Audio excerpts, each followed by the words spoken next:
Ito yung block niya.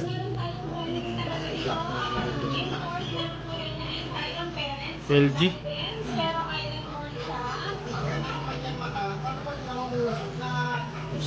Hey, welcome! Nagbabalik na naman ang repairman ng bayan, si RBM Tech.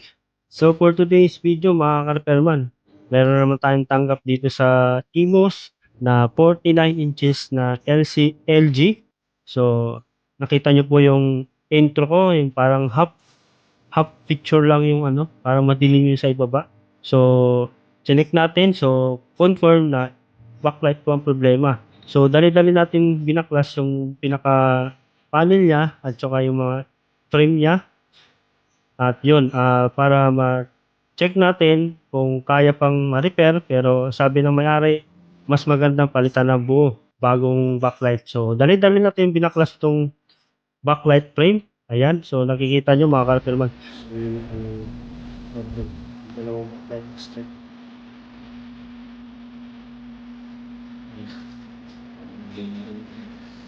Oo, kasi sa tagal na rin ng ginagamit to, mahina na. Iba-iba na yung, iba na yung ano ng kulay.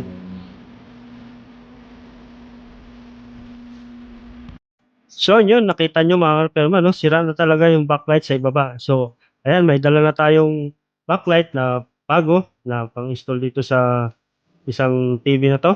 Ayan, so binabaklas na natin at dali-dali na natin binabaklas kasi gano'n lang kasimple mga ka-repairman.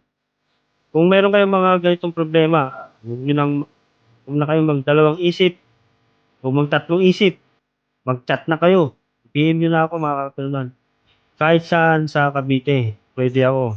Kontakin niyo lang Facebook page ko at 'yan, kahit anong mga appliances, puwede ako, puwede kong repair.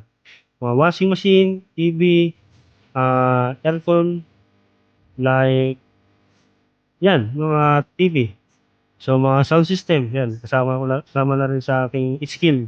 So, ito na mga ka-repairman 'no, natanggalan natin yung backlight, ayan yung bago.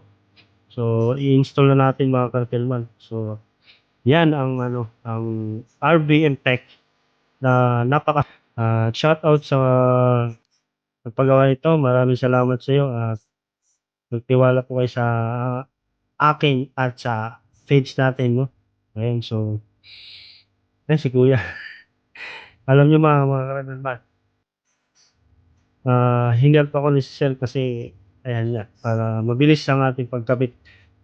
Ayan, ito na. Tutut. Ite-testing na natin mga ka-repairman. So, naikabit na natin. Huwag kukurang. Toot! Alright, okey na mga ka-repairman 'no. Yan 'no, okey na.